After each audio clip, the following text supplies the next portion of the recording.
Attention to all fans of America's team. If you're as eager as we are to stay ahead of the game and be the first to catch all the breaking news about our beloved Dallas Cowboys, then subscribing to our channel is an absolute must. Your support means the world to us, and it's what fuels our dedication to delivering the freshest updates directly from the heart of the action in Dallas itself. So, before we dive into the latest news, make sure you've subscribed and turned on notifications. Your subscription is vital in helping us reach our goal of 1,500 subscribers.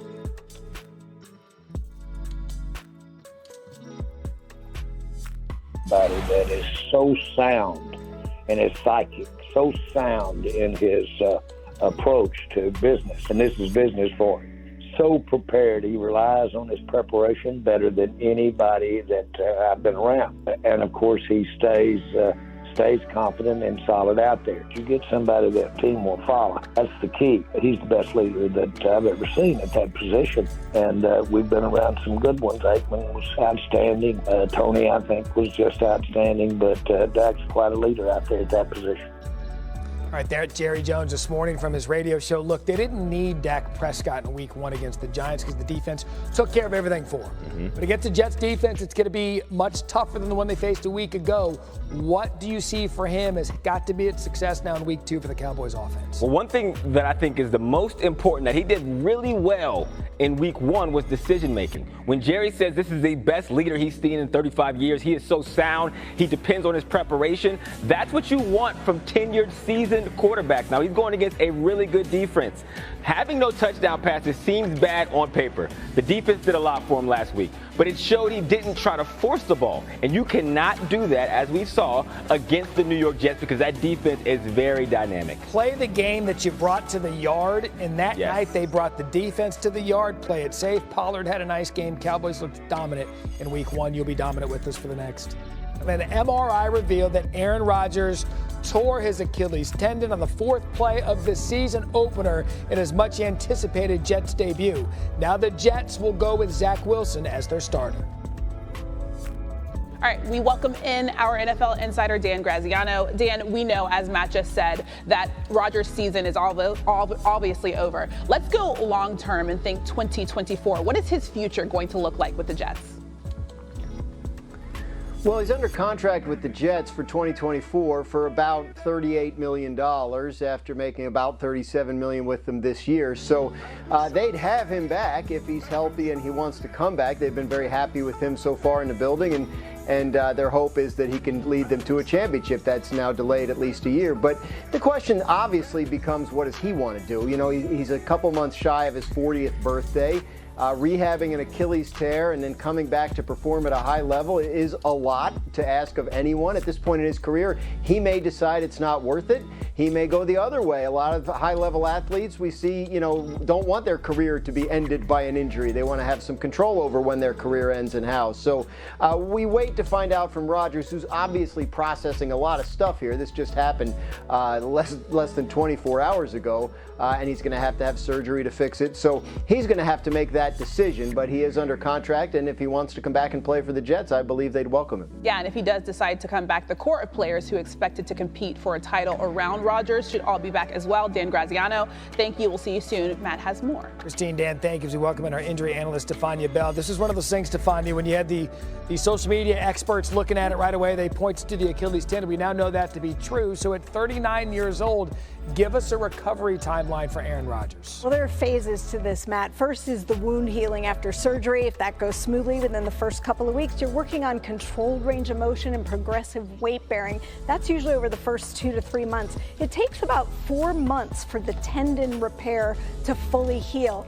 And then after that, you're working on strength, return to functional activity, return to sport, and really trying to get back to pre-injury level of performance. Okay, so wait on the injury. You said after the surgery, it takes about 4 months to heal. So you're talking about close to 5 months before you're When you're looking at like 6 to 9 months return to activity, return to sport. But every athlete will tell you, it takes a lot longer to get your strength and your explosiveness back, and that's the hard part of the rehab. Look, if he has surgery, he's got to rehab it either way. Right. The hard part comes in do you want to get back to football activity? Can he be effective? I mean, we've seen this injury, notably in the NBA. It's a very popular injury in the NBA. Can he still be effective at this age after this injury as a premier NFL quarterback? It's interesting. It's not the death sentence it used to be. We've seen players at other positions. Cam Akers, a running back who came back at roughly 6 months and was able to perform. But we have very few quarterback comps. Just doesn't happen to them so much. He's in the age range where the injury typically occurs, and most of them aren't playing. But I will tell you this, it's his left side. So it's not the leg he has to drive through when he throws. That helps him. Also, for a few years, he hasn't really been the running quarterback he used to be. So he doesn't have to get back like a running back or a wide receiver. He just needs to be able to throw effectively, protect himself when he's on the field.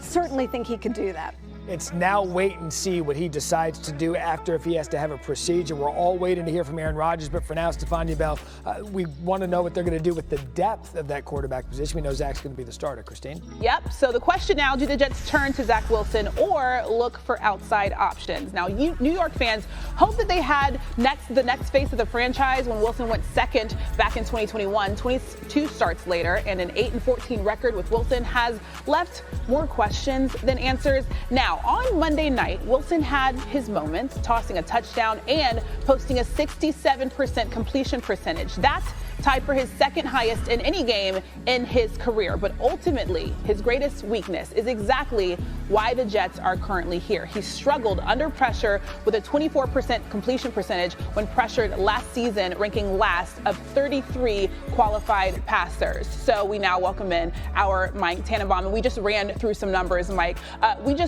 When you look at how the Jets are going to handle this situation as they go into week 2, how do you think that they should approach the Cowboys? Christine, they should go out and try to sign a quarterback immediately, and that includes players like Matt Ryan, Colt McCoy are free agents. I'd also be on the phone trying to make a trade maybe for Jameis Winston of the Saints and even Matt Stafford of the Rams. That may be a long shot given some guaranteed money next year. I would even call Tom Brady's agent, Don Yee, to see, again, a long shot, would he be interested in playing, because we are on a plane in 5 days to play the Cowboys, and that new quarterback has to have at least 15 or 20 plays that they're comfortable with to play on Sunday if something happens to Zach Wilson. Okay, so if New York is going to have a new quarterback on the plane to Dallas in 5 days, like you just said, let's just pretend that you're the GM. How are you going to make that happen? I'm going to scour, and unfortunately I've experienced with this.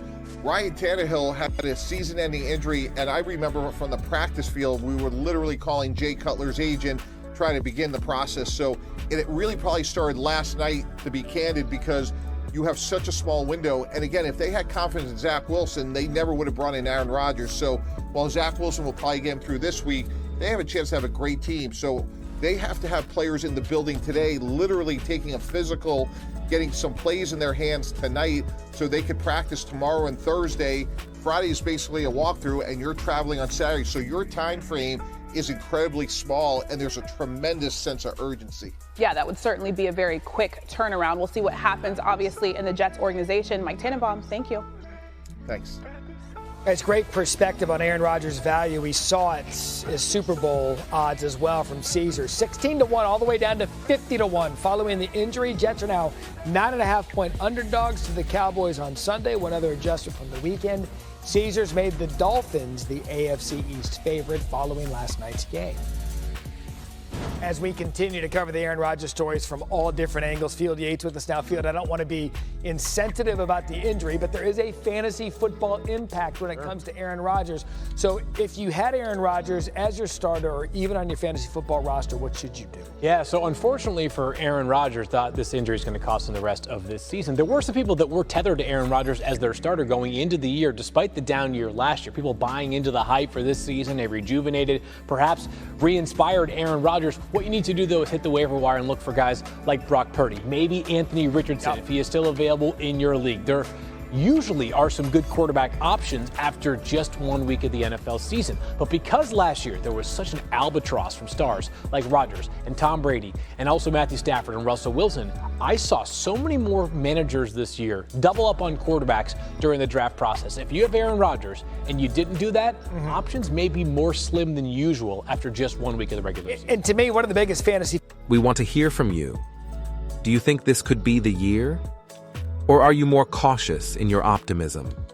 Leave your opinions in the comments below, and don't forget to hit that like button and subscribe to our channel to stay in the know. Your subscription is crucial in helping us reach our goal of 1,500 subscribers, so join our big Cowboys family today. Until our next video, keep the faith, Cowboys Nation.